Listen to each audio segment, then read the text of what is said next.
Exercice 3. On considère trois droites. Alors on a delta, ça vous connaissez. Gamma, ça je l'ai déjà utilisé au moins une fois pour les graphes des droites. Et xi, celle-là je ne l'ai jamais utilisée. C'est le xi majuscule grec. Je suis amusé. Ouais. Toc, toc, comme ça.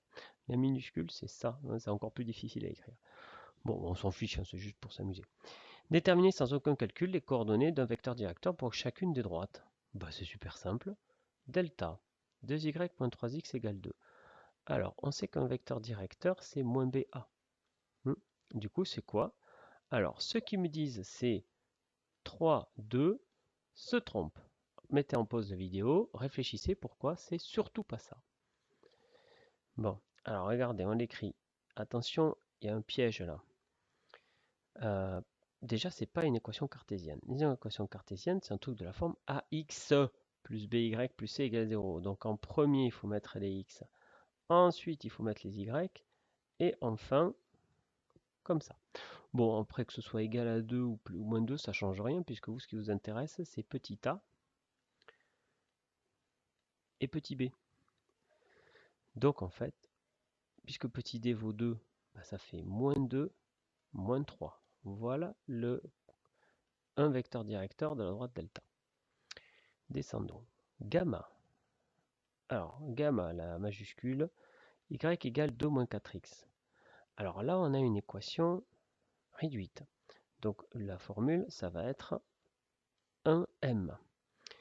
Donc, mais il y a encore le même piège, hein, il faut la remettre dans le bon sens. Moins 4x plus 2 pour que vous puissiez lire votre mx plus p.